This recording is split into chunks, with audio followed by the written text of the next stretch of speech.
Then turn to the third wife. He has to concoct a new story. See, I'm going to a super space. There will all be super VIPs and others. Please come, I'm going to introduce you. We'll have a wonderful life. She says, I am not a fool. A bird in hand is but two in the bush. And I'm only waiting for that moment for you to die. Already I have fixed up my next partner there, that big emperor. All his fears came true. Then the last resort, second wife, oh dear, two of my wives have completely betrayed me. You are the only hope. You have solved all my problems in my life. I have the biggest problem. What is the problem? What is the problem? Problem is I'm going there, nobody to keep me company. Life will be very boring. I want that you should come. In all humility, head down, she tells, oh, how I wish I can do, my dear king. I'm so sorry this time. I can't help you, The best I can do is carry your dead body to the grave or the crematorium. And all the hopes collapsed. Then the king hears a beautiful voice. Don't worry, my dear king. I will continue to serve you. I will go with you wherever you go.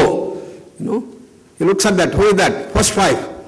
How is she? Very skinny. As if she is suffering from malnutrition.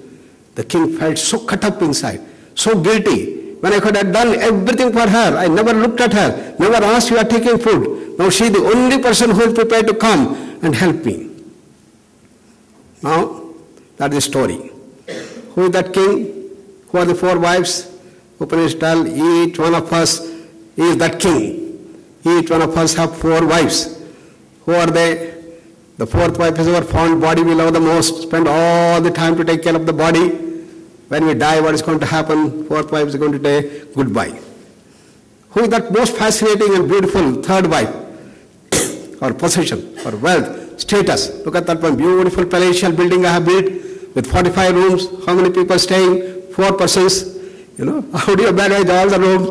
Nothing to worry, I have got all robots to take care of this thing. I just press a swing and all robots will take care of it. How do you open the door? I have got all remote, everything.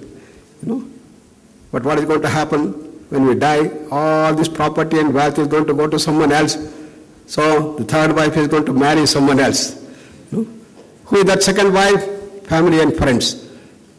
How long they can help us? As long as we are alive. When we die, what can they do? Carry our dead body to the grave or the crematorium. Then who is that first wife? That's called Jivatma. Individual soul.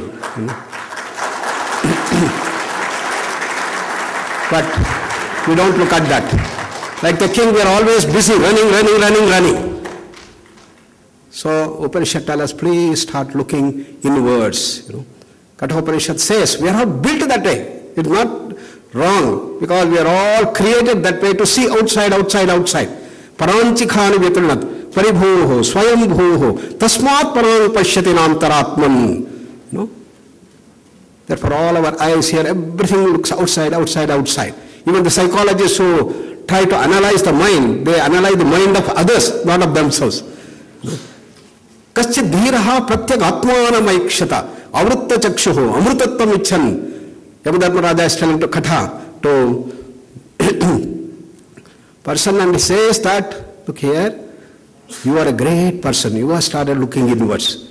When you start looking inwards, what happens? There is a new world altogether that comes up.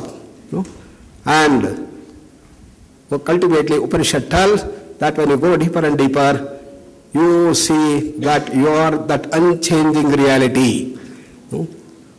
And emerging out of that is this ever-changing dimension of creation. In this creation, everything is changing and changing. Jagatyan Jagat, it is said. And this ever-changing dimension of creation has the seen and the unseen dimension. Look at the body. A billion cells get created every day. A billion cells get destroyed every day. Since we came to this hall, all of our bodies have been completely changed. What to talk of the mind and the emotions and the intellect, everything changing. Therefore, greatest of the Buddhistic philosopher Nagarjuna, great logician, he brought a model, Kshanikavada. Somebody asked him, what about something which is permanent? He did not answer.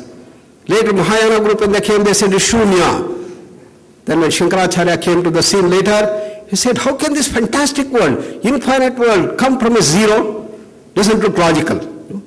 Therefore, that also should be infinite. Purnamadaha, Purnamidam. What is the relation between the two? Purnat, Purnam, Udachyate. When this Purna comes out of that, what happens to that Purna? Purnasya Purnam Madaya. X minus X is 0. Will it become a 0? No. X minus X equals 0 is the finite word. But in the infinite, infinity minus infinity can be infinity. Purnasya Purnam Adaya, Purnam eva vasishyate.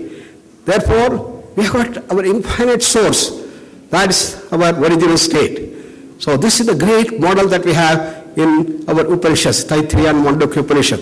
What we see in the center is our physical body, Annamaya Kosha. Then we have Pranamaya, Manomaya, Vijnana, Anandamaya Kosha. All these 4 layers you are not seeing, but these are the ones that determine. You are not just a physical body, you are the total existence. This is what it tells. And all these Panchakosha are changing and changing and changing. That which does not change is beyond the Panchakoshas. That's our original self. And that has infinite power, infinite knowledge, infinite bliss, infinite freedom. That's what we all are. That's why the great master again and again said, each soul is potentially divine. Don't think that you are very petty and no strength. You have the fullest of the strength, infinite power, infinite knowledge, infinite bliss. And the goal of life is to manifest that divinity. Work through the thing. What to do that? Therefore, you have to bring about cleansing. That's where yoga comes into picture. Yoga concretizes the wisdom of Upanishads to our day-to-day life by systematic practices. And what is yoga? Contrary to our funny understanding that yoga is some sort of a rope trick or a magic or siddhis, what you see in the television is acrobatics of the body or breathing acrobatics. Far from that, yoga is a science of holistic living. It helps us to rise from our animalistic, instinctive level to become normal, great, super, divine human beings and reach that ultimate perfection itself. And that is what yoga offers. You can work with Jnana Yoga, Raja Yoga, Bhakti Yoga, Karma Yoga and reach the highest. And therefore, yoga is multidimensional. It works not at the physical level, at mental, emotional, intellectual level. And therefore, it's a multidimensional solution which can offer solution to our multidimensional challenges that we have in the new era. So this knowledge base has to be brought to all aspects of our life. Only education can do that, Swami Vivekananda said. Education is the manifestation of perfection already in man, he said. How to do that? This is what we have started translating here, the great master's thing here. Yoga for total education we have to bring. And what is this total education? Objective is to evolve a holistic educational delivery system by combining the modern education system with yoga. Combining the wisdom of East and the technological research of the West to promote peace on earth, to bring benefit of yoga in the field of education is the turnkey for transformation. This is the new direction that education should do. He put it in very simple words. We have to add man-making education to the bread-earning education. What the Western paradigm has given is essentially bread-earning education. We have to bring the dimension of man-making. And that is the Para and the Aparavidya model that we get in Mundaka Upanishad. Paravidya is the one that brings about the transformation of the individual. And how did we translate this? We started introducing yoga in primary and secondary education. Our work started in 1975 in Arunachal Pradesh in the Northeast and Vivekananda Kendra Vidyalayas, introducing this man-making education through integrated yoga modules. And how did we bring about this? It's not merely teaching some asanas or pranayama, but to bring about the total personality, we started developing special modules for eyesight improvement, voice culture, hearing development, memory, concentration, physical stamina development, creativity development, greed management, anger, ego. That alone will not do. We have to bring in the team spirit development, the civic sense, the national awareness and service service. All have to be promoted. For that we developed